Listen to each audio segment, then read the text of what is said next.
প্রিয় শিক্ষার্থীরা, আসসালামু আলাইকুম। আশা করি সবাই ভালো আছো। আজকে আসলাম আরেকটি পর্বে। এ পর্বে আলোচনা করব অধ্যায় 3 44 পৃষ্ঠা যে অঙ্কগুলো আছে, অর্থাৎ এই অঙ্কগুলো সব নিয়ে আলোচনা করব। তো তোমরা ক্লাসটি অবশ্যই শেষ পর্যন্ত দেখবে, আমি তোমাদেরকে সহজ করে বুঝিয়ে দেওয়ার চেষ্টা করবো ইনশাআল্লাহ। তো এখানে দেখতে পাচ্ছ কিছু খালি ঘর দেওয়া আছে যে কিভাবে গুণনীয়ক বের করতে হয়, অর্থাৎ মৌলিক গুণনীয়ক, আর এখানে কিছু গসাগু নির্ণয় করতে হবে। তো আমি এখানে তোমাদের এগুলো বুঝিয়ে দেওয়ার পর এই গসাগুলো তোমাদের আরও সহজে করে দেবো। হয়তো তোমরা ভাবছো যে এভাবে হয়তো করা লাগবে না, এটা আরও সহজ নিয়ম আছে, অর্থাৎ এভাবে না করেও কিন্তু আরও ছোট করে বের করা যায়। ঠিক আছে, সেটা তোমাদের আমি শিখে দেবো। আর এখানে যে বইয়ের নিয়মগুলো দেওয়া আছে আমি সেভাবেই তোমাদের বুঝিয়ে দেবো। ঠিক আছে, তো অবশ্যই তোমরা ক্লাসটি ধৈর্য সহকারে শেষ পর্যন্ত দেখবা। আর আমার চ্যানেলে নতুন হলে চ্যানেলটি সাবস্ক্রাইব করে দিবা, তাহলে আমি ভিডিও ছাড়া মাত্র তোমাদের কাছে ভিডিওগুলো পৌঁছে যাবে।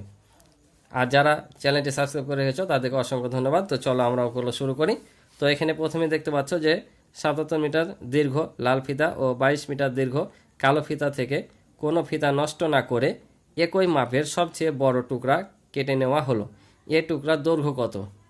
তো এটা তোমরা বুঝতে পারছো যে আমরা গসাগুর পৃষ্ঠায় আছি, ওই জন্য গসাগু করতে হবে। কিন্তু যখন আমাদের সব মিলিয়ে অঙ্ক আসবে, লসাগু গসাগু মিলিয়ে লিখিত অঙ্ক আসবে, তখন তোমরা কিভাবে বুঝবা যে এগুলো লসাগু করতে হবে নাকি গসাগু করতে হবে? তো এগুলো কিন্তু বুঝার নিয়ম আছে। হ্যাঁ, তা আমি যখন অঙ্কে যাব তখন আরও বিস্তারিত বলবো। এখন তোমাদের একটু সংক্ষেপে বলে রাখি যে যখন বৃহত্তম সর্বাধিক সবচেয়ে বড় বুঝাবে তখন কিন্তু গসাগু করতে হয়, বুঝেছ? যখন বৃহত্তম সর্বাধিক সর্বোচ্চ যখন আসবে, অর্থাৎ বড় কথাটা আসবে, কারণ গসাগু মানে হচ্ছে গরিষ্ঠ সাধারণ গুণনীয়ক, অর্থাৎ গরিষ্ঠ মানে বড়। যখনই বড় কথাটা আসবে তখন গসাগু করতে হবে। আর ছোট কথাটা আসলে লসাগু করতে হবে, অর্থাৎ ন্যূনতম ক্ষুদ্রতম এগুলো যদি বলে, তার মানে এটা বলেছে সবচেয়ে বড়, তার মানে আমাদের গসাগু করতে হবে। তো গসাগু দেখো ওরা এখানে সিস্টেম দেখিয়ে দিয়েছে, সেভাবে কিন্তু এটা করে দেওয়া আছে। ঠিক আছে, শুধু আমাদের শূন্যস্থানগুলো পূরণ করলেই হয়ে যাবে। তো কিভাবে?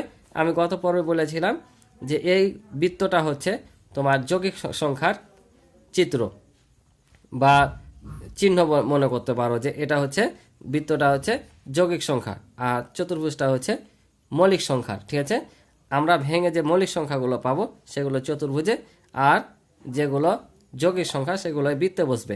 তো এখানে দুটাই চতুর্ভুজ দেওয়া আছে, তার মানে আমাদের এখানে 77কে ভাঙলে মৌলিক সংখ্যায় দুটা পাবো। তো এখানে 11 আছে, তাহলে এখানে কত বসবে? তো 11 যেহেতু পেয়েছি, 11 দিয়ে 77কে ভাগ করলে কত হয়? 7 11 77। তার মানে আমরা এখানে বুঝতে পারছি যে এখানে 7 বসবে, তাহলে 7 11 77 হয়। ঠিক আছে, এই যে দেখো 7 11 77 এটা করে দেওয়া আছে। এখানে দেখো 22 আছে, তার মানে আমাদের এই সংখ্যাটা বসবে এখানে। এই যেখানে দেখতে পাচ্ছ 22 মিটার দীর্ঘ ফিতা দেওয়া আছে, তাহলে এই 22টা বসবে এখানে। আর এই যে দুটা পেয়েছি এটা বসবে এখানে, আর 11 বসবে এখানে। তাহলে 11 দুগুণা কত হয়? 22। তাহলে সবচেয়ে বড় মৌলিক গুণনীয়ক বা উৎপাদক 11 দিয়ে 77 ও 22 দ্বারা বিভাজ্য, অর্থাৎ 11 দিয়ে দেখতে পাচ্ছি আমরা 77কে ভাগ করা যাচ্ছে, 22কে ভাগ করা যাচ্ছে, অর্থাৎ 77ই হচ্ছে সবচেয়ে বড় গুণনীয়ক। তাই সবচেয়ে বড় টুকরার দৈর্ঘ্য হবে 11 মিটার। বুঝতে পারছো? যেহেতু এখানে 77 22 11 দ্বারা বিভাজ্য, তার মানে আমরা বুঝতে পারছি যে সবচেয়ে বড় টুকরার দৈর্ঘ্য কত হবে? 11 মিটার হবে, কারণ সবচেয়ে বড় গুণনীয়কটা গসাগু হয়। তা আমাদের এখানে একটাই মিলছে 11, আর 11 হচ্ছে সবচেয়ে বড়, তাই গসাগু হচ্ছে বড়, আর সবচেয়ে বড় টুকরা হচ্ছে 11 মিটার। এবার বলছে মৌলিক উৎপাদকের সাহায্যে 63 72 এর গসাগু নির্ণয় করি। 63 ও 72। তো এখানে দেখতে পাচ্ছ ওদের ফর্মুলা দেওয়া আছে, শুধু এটা করতে হবে। ঠিক আছে, তো কিভাবে করব? তো তোমরা অবশ্যই শেষ পর্যন্ত দেখবা, আমি কিন্তু এগুলো তোমাদেরকে আরও শর্টকাট করে করে দেবো। বুঝতে পারছো? তো এখানে আমরা কিভাবে পাবো? তো আমি এটা বলেছি যে চতুর্ভুজটা কি মৌলিক গুণনীয়কের চিত্র এটা। ঠিক আছে, তাহলে এখানে মৌলিক সংখ্যা বসবে। তাহলে আমরা দেখতে পাচ্ছি যে 21-এর সাথে কত গুণ করলে 63 হবে, অথবা 21 দিয়ে 63কে ভাগ করে যেটা পাবো সেটা এখানে বসবে। তাহলে আমরা 21-এর সাথে 3 যদি গুণ করি তাহলে 3 21-এ 63 হয়, অথবা 21 দিয়ে যদি 63কে ভাগ করি তাহলে 3 পাবো। তার মানে আমাদের এখানে বসবে কত? 3। তাহলে দেখো 3 1 3, 3 2 6 63। এখন 21কে ভেঙে আমাদের এখানে বসাতে হবে। এখানে কিন্তু দুটাই মৌলিক সংখ্যার চিত্র দেওয়া আছে, তার মানে আমাদের দুটাই কিন্তু মৌলিক হয়ে যাবে। তো কত হয়ে যাবে? দেখো 3 7 21 হয়। দেখো 3 মৌলিক সংখ্যা, 7 হচ্ছে মৌলিক সংখ্যা, আর গুণ করলে 3 7 21। এবার আসি 72-এ।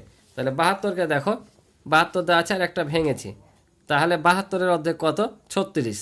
তার মানে 72কে 2 দিয়ে ভাগ করে 36 হয়েছে, বা 36কে যদি 2 দিয়ে গুণ করি 72 হবে। তার মানে আমাদের এখানে কত বসবে? 2 বসবে। আবার দেখো 18, তাহলে 18 দুগুণা কত হয় 36, তার মানে এখানে 2 বসবে। 18 আর এটা গুণ করলে 36, অর্থাৎ এই দুটো আমাদের গুণ করে এটা মিলাতে হবে, ঠিক আছে। 18 দুগুণা 36। এখন 18কে ভাঙতে হবে, এখানে দেখো একটা মৌলিক দেওয়া আছে, একটা যৌগিক দেওয়া আছে, তাহলে 2 দিয়ে ভাঙা যায়, দুইটা অবশ্যই কি মৌলিক, তাহলে 9 দুগুণা হয় 18, তাহলে এখানে 2 মৌলিক সংখ্যাটা, আর এখানে হচ্ছে যৌগিক সংখ্যা 9 এখানে বসবে। আর 9কে ভাঙা যায় কত দিয়ে, 3 দিয়ে, তাহলে 3 তিরিখে 9। দেখো দুটাই হচ্ছে মৌলিক সংখ্যা, তাই চতুর্ভুজ দেওয়া আছে, বুঝতে পারছো। তাহলে এটা আমাদের এখন কি করতে হবে, এখন এ ফাঁকা ঘরগুলোতে বসাতে হবে। তাহলে আমরা দেখতে পাচ্ছি যে 63-র গুণনীয়ক কী কী পেয়েছি, আমরা সবসময় কোনগুলো নিব, এখানে তো অনেকগুলোই পেয়েছি তাই না। 3 আছে, 7, 21, 3, 63, আবার এখানে 3, 3, 2, 9 অনেকগুলো আছে। তা আমরা নিব কোনগুলো, আমরা সব সময় যে চতুর্ভুজগুলো আছে সে চতুর্ভুজগুলো থেকে সংখ্যা নিব, বুঝতে পারছো। কারণ চতুর্ভুজগুলো হচ্ছে মৌলিক সংখ্যা, আর এগুলো সর্বশেষ হচ্ছে গুণনীয়ক, ঠিক আছে, মৌলিক গুণনীয়ক। তাহলে আমরা সবসময় চতুর্ভুজগুলো থেকে নিব। তাহলে চতুর্ভুজগুলো থেকে যদি এখানে কত আছে, এখানে আছে 3, তাহলে 3 নেব, আর একটা 3 আছে 3 নেব, এখানে কত 7, 7 নিব, ঠিক আছে। এবার 72-এর গুলো দেখি আমরা। তাহলে 72-এর যে চতুর্ভুজ আছে কয়টা, 5টা। তো আমাদের এখানে 2 আছে কয়টা, 3টা, তাহলে আমরা এখানে 3টা 2 বসিয়ে দেবো।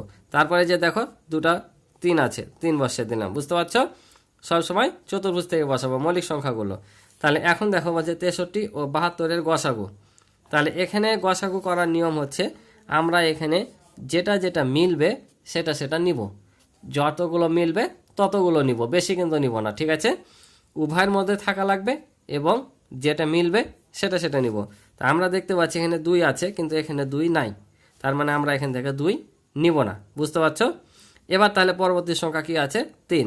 দেখতে পাচ্ছি যে এখানে 3 আছে 2টা, এখানে 3 আছেও 2টা, তাহলে কয়টা মিলছে, 2টা মিলছে, তাহলে আমরা এখানে 2টা 3 নিয়ে নেব। অর্থাৎ 2 বা ততোধিক সংখ্যার মধ্যে যেগুলো একই রকম গুণনীয়ক মিলবে এবং যতগুলো মিলবে ততগুলো নিব, বুঝতে পারছো।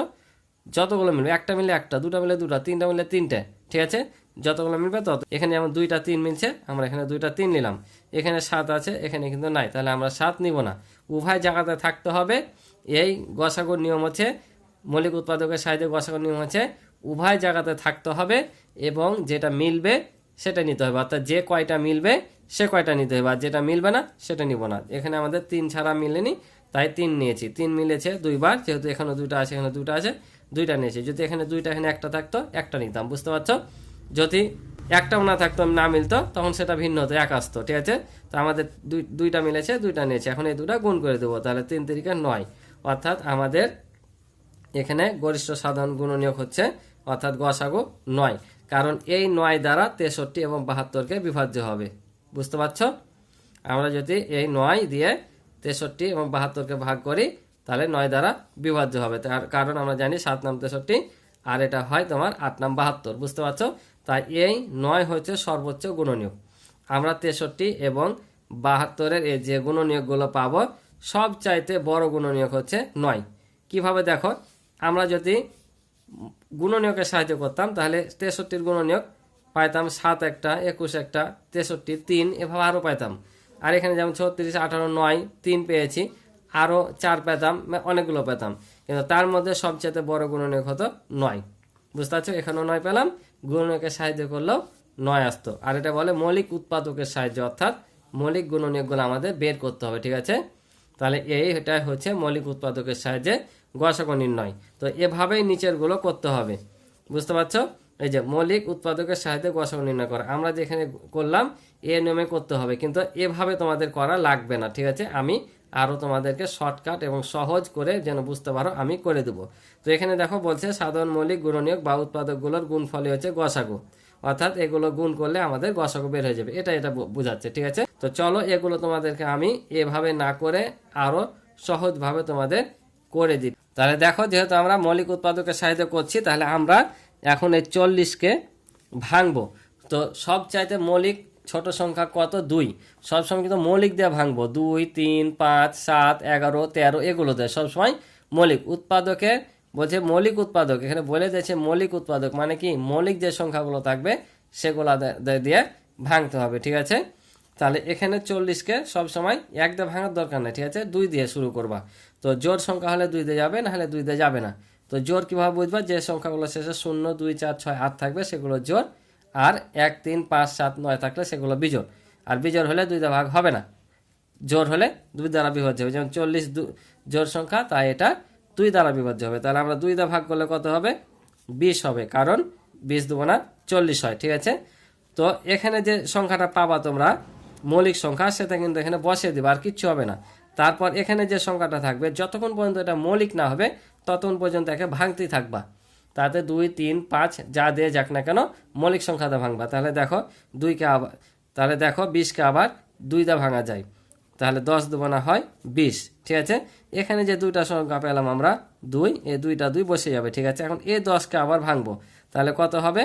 5 দুগুণা 10। এবার দেখো এটা কিন্তু মৌলিক সংখ্যা হয়ে গেছে, একে কিন্তু 5 ছাড়ার কোনো সংখ্যাটা ভাঙা যাবে না। তাহলে আমাদের আর ভাঙা দরকার নাই, এটাই কিন্তু এভাবে থেকে যাবে। তাহলে দেখছো তোমাদেরকে বইয়ের নিয়মে কিন্তু করতে হচ্ছে না, সহজভাবেই। এবার 90কে ভাঙবো আমরা। ঠিক আছে, তাহলে 90কে যদি ভাঙি আবারও কত দিয়ে করবো? 2 দিয়ে, তাহলে হবে 45 দুগুণা 90। আমরা যদি 2 দিয়ে এটাকে ভাঙি, এ 2 দিয়ে ভাঙা মানে 2 আর 45 গুণ করলে যেমন 90 হচ্ছে, যদি 2 দিয়ে 90কে ভাগ করো 45 পাবা। অর্থাৎ এটা হচ্ছে ভাজক আর এটা হচ্ছে ভাগফল।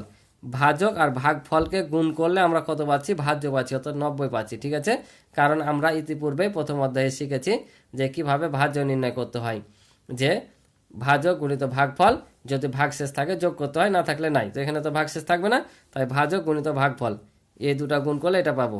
আর 2 দিয়ে যদি এটাকে ভাগ করি তাহলে 45 পাবো। বুঝতে পারছো? তাহলে এবার কত দিয়ে যাবে 45কে? এটা তো যা আছে তাই থেকে যাবে। 45কে 3 দিয়ে যায়, আর 3 দিয়ে যাচ্ছে কিনা সেটা সহজ পদ্ধতি, এই অঙ্কগুলো যোগ করবা। তাহলে 4 আর 5 যোগ করলে কত? 9, 3 3 9, 9 হচ্ছে 3 দ্বারা বিভাজ্য, তাহলে 45ও 3 দ্বারা বিভাজ্য। তাহলে এখানে কত? 3 15 45। তাহলে দেখো এই 2 আর এই 3 থেকে যাবে, এটাকে আবার ভাঙবো, কারণ 15কে ভাঙানো যায় কত দিয়ে? 3 দিয়ে। 3 পাচ্ছে হবে 15। ঠিক আছে, তাহলে দেখো আবারও 5 হয়ে গেছে, অর্থাৎ এটা মৌলিক সংখ্যা পেয়ে গেছি। তাহলে আমাদের ভাঙার দরকার নাই। তাহলে আমরা সরাসরি লিখবো যে নির্ণয় গসাগু। নির্ণয় গসাগু, এত সংখ্যা লেখার দরকার নাই, ডাইরেক্ট নির্ণয় গসাগু। মানে বুঝতে তো পারছি আমরা এই সংখ্যাগুলোরই করছি। তো এখন কি বললাম, যে আমাদের দেখতে হবে যে উভয় জায়গাতে এই গুণনীয়কগুলো আছে কিনা। প্রথমে দেখতে হবে উভয় জায়গাতে এই গুণনীয়কগুলো আছে কিনা। যদি না থাকে তাহলে ওইটা আর নিবই না, ওটা বাদ। আর যদি থাকে উভয় জায়গাতে, তবে যে কয়টা মিলবে সে কয়টা নিব। যেমন আমরা এখানে দেখতে পাচ্ছি, দেখো এখানে 2 আছে, এখানেও 2 আছে, কিন্তু মিলছে কয়টা? একটাই 2 মিলছে, অর্থাৎ এখানে একটা আছে, এখানে 3টা আছে, তার মানে একটা মিলছে, এই একটাই নিব।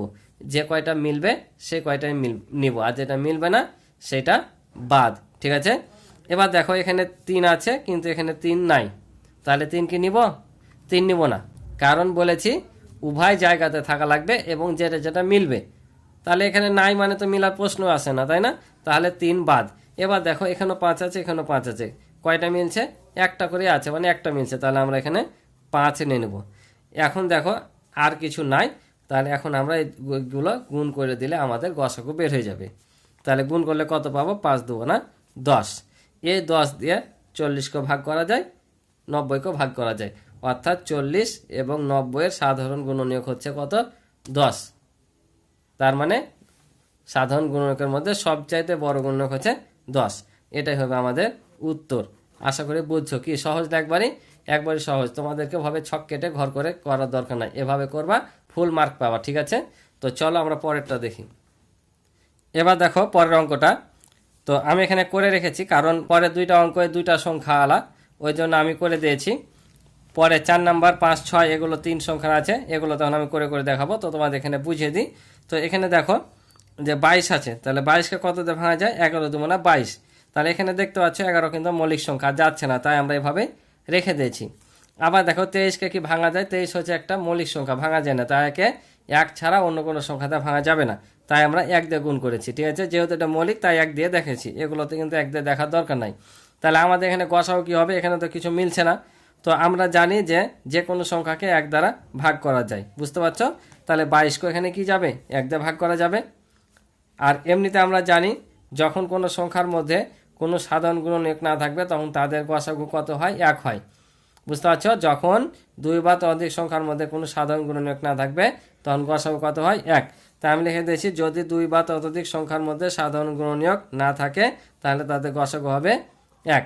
যেহেতু এখানে তাদের কোনো সাধারণ গুণনীয়ক নাই 1 ছাড়া, তাই তাদের গসাগু কত হবে 1। তাই এখানে নির্ণয় গসাগু 1। বুঝতে পারছো? যখনই দেখবা যে এখানে কোনো সাধারণ গুণনীয়ক মিলছে না তখন গসাগু হবে 1। শুধু এই কথাটুকু একটু লিখে দেবা, লিখলে ভালো। ঠিক আছে, তারপরেরটা দেখো 2 সংখ্যার জন্য আমি কিন্তু এটা করে দিয়েছি তোমাদের। ঠিক আছে, আমি পরেরগুলো আবার করে করে দেখাবো। তো এখানে দেখো যে এখানে 48 আছে, এখানে 56 আছে। তাহলে 48কে যদি আমরা ভাঙি তাহলে কত হতে যাবে? 48 জোড় সংখ্যা, তাহলে 24 দুগুণা 48। তাহলে এই 2 2 থেকে যাবে, আবার 24কে ভাঙলে 12 দুগুণা 24। এই 2টা 2 থেকে গেল, এই 12কে ভেঙে পাইলাম আবার 6 দুগুণা 12। ঠিক আছে, আবার এই 3টা 2 এখানে থেকে গেল, 6কে কত দেওয়া যাবে? আবারও জোড় সংখ্যা 2 দিয়ে যাবে, 3 দুগুণা 6। এই যে মৌলিক সংখ্যা হয়ে গেছে, এটা এ পর্যায় স্থানে থেকে যাবে। এটা যদি আমরা ভাঙি তাহলে দেখো 56 আছে। ঠিক আছে, তাহলে এখানে 28 দুগুণা হবে কত? 56। তাহলে আবার এই 28কে ভেঙে পেলাম আমরা 14 দুগুণা 28, আর এই 2 2 নেমে গেলো, এই 2টা 2 নেমে যাবে। এটা আবার দেখো 7 দুগুণা 14, 7 যেহেতু মৌলিক সংখ্যা আর যাবে না। তাহলে এখন দেখো এগুলোর গসাগু কত হবে? এখানেও 2 আছে, এখানেও 2 আছে, কিন্তু সব চাইতে কম অর্থাৎ মিলছে কয়টা? অর্থাৎ উভয় সংখ্যা যদি থাকে উভয় জায়গাতে সব চাইতে কমটা নিতে হয়, অর্থাৎ জয়টা মিলবে তয়টা নিতে হয়। তো আমরা দেখতে পাচ্ছি সব চাইতে কম আছে এখানে 2 3টা, আর এখানে আছে 5টা। তাহলে আমরা কয়টা নেব? 3টা, কারণ মিলবে 3টাই। এখানকার 3টা আর এখানে 3টা, আমরা যদি 4টা নিতে যাই এখানে কি আর 1টা পাবো? পাবো না। সব চাইতে কমটা হচ্ছে 3টা আছে, অর্থাৎ উভয় জায়গাতে যদি থাকে যেখানে কম থাকবে সেখান থেকে নিবা, তাহলে আমাদের সব জায়গা থেকে না হয়ে গেল। অর্থাৎ এখানে আমরা 3টা 2 নিয়ে নেব। ঠিক আছে, তার মানে এখান থেকে আমাদের 3টা নেওয়া হয়ে গেছে। আর মিলছ কয়টা? যদি মিলার দিকে যাও, মিলছে কয়টা? 3টা, তাহলে আমরা 3টা নিলাম। ঠিক আছে না? তো এখানে দেখো 3 আছে, এখানে নাই, তার মানে এটা বাদ, না থাকলে নিব না। এখানে 7 আছে, এখানে নাই, তাহলে এটাও বাদ। তাহলে আমরা এগুলো পাইলাম। তাহলে গুণ করলে কত পাবো? 2 দুগুণা 4, 4 দুগুণা 8, অর্থাৎ আমাদের গসাগু হবে 8। কারণ সবচাইতে বড় গুণনীয়ক হবে 8। 8 দিয়ে ভাগ করো, 6 48, আর এটা 7 8 56, অর্থাৎ 8 দ্বারা দুটো সংখ্যায় বিভাজ্য। তাই এটা হবে গসাগু। বুঝতে পারছো? তো চলো পরের অঙ্কগুলো আমরা করি। তো এবার দেখো 3 সংখ্যা আছে, তাহলে এটা আমরা করব কিভাবে? একইভাবে যতগুলো সংখ্যা থাকুক না কেন নিয়ম কিন্তু একই। তো এটাকে দেখো 3 দেয়া ছাড়া আর ভাঙা যায় না, 3 পাচ্ছে 15। ঠিক আছে, 3 আর 5 গুণ করলে 15 হয়। এটা যেহেতু মৌলিক সংখ্যা আর ভাঙা যাবে না, থেকে গেল। এবার 25কে ভাঙবো, তাহলে 5 পাচ্ছে কত হয়? 25 হয়, আর যাচ্ছে না কিন্তু। বুঝতে পারছো? তাহলে এবার 40কে ভাঙবো আমরা। 40কে ভাঙলে কত দিয়ে যাবে? প্রথমে 2 দিয়ে যাবে, কারণ 20 দুগুণা 40 হয়। এবার 2 2 থেকে গেল, কত দিয়ে যাবে? আবার 2 দিয়ে, তাহলে 10 দুগুণা 20। ঠিক আছে, বা 20। আবার 2টা 2 আছে, থেকে যাবে, আবার 10কে ভাঙা যায় কত দিয়ে? 5 দুগুণা 10। ঠিক আছে, এই যে আমাদের 3টা সংখ্যা ভাঙা শেষ। তাহলে এখন লিখবো অতএব নির্ণয় গসাগু। নির্ণয় গসাগু, তাহলে দেখো আমাদের কোনটা কোনটা মিলবে সেটা সেটা নিতে হবে। তো আমরা প্রথমে দেখবো যে আগে আছে কিনা উভয় জায়গাতে, থাকলে নিব, নাহলে নাই। যেমন এখানে 2 আছে, ছোট দিয়ে মিলাবো, এখানে 2 আছে, এই 2 জায়গাতে নাই, মানে এই 2টা বাদ। আবার দেখতে পাচ্ছি এখানে 3 আছে, এখানে নাই, এখানে নাই, মানে এটাও বাদ। 5 দেখতে পাচ্ছি এখানে একটা আছে, এখানে 2টা আছে, এখানে একটা আছে। তো সব চাইতে কম কোনটা আছে? একটা আছে, মানে একটাই মিলছে এবং একটা সব জায়গাতে আছে। কিন্তু এখানে 2টা আছে, এখানে নাই, এখানে নাই, তাহলে যেটা সব জায়গাতে থাকবে সেটা নেব। যেহেতু 5 সব জায়গাতে আছে এবং সবচেয়ে কম একবার মিলছে, একটা 5 নিব এখানে। তাহলে এটাই হবে আমাদের গসাগু উত্তর। বুঝেছ? কারণ এই 5 দ্বারা এই 3টে সংখ্যায় নিঃশেষে বিভাজ্য এবং এটাই সবচেয়ে বড় গুণনীয়ক। বুঝতে পারছো? আশা করি বুঝেছ। তো চলো পরে দুটা করি। তাহলে এবার দেখো এখানে কত আছে? 12 18 27 আছে। তাহলে আমরা 12কে যদি ভাঙি তাহলে 6 দুগুণা 12, আবার কত যে হবে? 3 দুগুণা 6। এখন তোমরা আশা করি বুঝে গেছো। ঠিক আছে, আমি শুধু ভেঙে ভেঙে তোমাদের দেখে দিই কত দে ভাঙবে। এটা 9 দুগুণা 18, আবার 3 তিরিকে 9। এবার 27কে ভাঙবো, তাহলে কত হবে? 2 দিয়ে যাবে না, 3 দিয়ে, 3 নাম 27, আবার হচ্ছে 3 তিরিকে 9। ঠিক আছে, এবার তাহলে অতএব নির্ণয় গসাগু কত হবে? তাহলে দেখো এই 2 জায়গাতে 2 আছে, কিন্তু এখানে 2 নাই, তাহলে কি এটা নিব? এটা নিব না, উভয় জায়গাতে থাকা লাগবে। আবার তোমরা ভাবিও না যে এখানে মিলছে একটা, তাহলে এখান থেকে একটা নিব না। যতগুলো সংখ্যা থাকবে সবগুলোর মধ্যেই সেই গুণনীয়কটা থাকা লাগবে। বুঝতে পারছো? এই উৎপাদকটা অর্থাৎ এই মৌলিক গুণনীয়কটা সব জায়গাতে থাকা লাগবে। এই 2 জায়গাতে আছে, এখানে নাই, তার মানে এটা বাদ। দেখতে পাচ্ছি আমরা 3 সব জায়গাতে আছে, কিন্তু সবচেয়ে কম কোথায় আছে? এখানে। কয়টা? একটা, তাহলে একটাই 3 নেব, আর এটা হবে আমাদের গসাগু। বুঝতে পারছো? তো চলো আমরা পরেরটা দেখি। তাহলে দেখো এটাও সেম, অনেকটা তোমার 4 নম্বরের মতোই, শুধু 4 নম্বরে এখানে 40 ছিল, এখানে 45 দেওয়া আছে। তো আমরা যদি ভাঙি তাহলে কত হবে? 3 পাচ্ছে 15, আবার 25কে যদি ভাঙি 5 পাচ্ছে 25, 45কে যদি ভাঙি তাহলে কত হবে? 3 15 45, তাহলে 3 গুণিত 3 পাচ্ছে 15, আর যাই না। ঠিক আছে, তাহলে অতএব নির্ণয় গসাগু তাহলে কত হবে? দেখো এখানে 3 আছে, এখানে নাই, এখানে আছে, এখানে না থাকার কারণে আমরা নিব না। আবার দেখো 5, 5 কিন্তু উভয় জায়গাতে আছে, এবং সবচেয়ে কম কত আছে? এক জায়গাতে একটাই আছে, তার মানে এটাই হবে আমাদের উত্তর। বুঝেছো? 4 নাম্বার এটা কিন্তু প্রায় একই, শুধু এখানে 40 ছিল 4 নাম্বার, এখানে 45 আছে। তো এটার হলো 5 উত্তর। এই 5 দিয়ে কিন্তু এই সবগুলো সংখ্যাকে নিঃশেষে বিভাজ্য হয়। ঠিক আছে, তো আজকে এই পর্যন্ত ছিল অঙ্ক। আশা করি তোমরা অঙ্কগুলো সহজে বুঝতে পারছো। তো আমার ক্লাসগুলো প্রতিনিয়ত পেতে চাইলে অবশ্যই তোমরা চ্যানেলটি সাবস্ক্রাইব করে রাখবে, আর ক্লাসটি যদি ভালো লেগে থাকে অবশ্যই একটি লাইক করে দেবে এবং কমেন্টের মাধ্যমে তোমাদের মতামতগুলো জানাবে। তো আজকে পর্যন্ত ভালো থাকো, সুস্থ থাকো, দেখা হবে পরবর্তী নতুন পর্বে। আল্লাহ হাফেজ।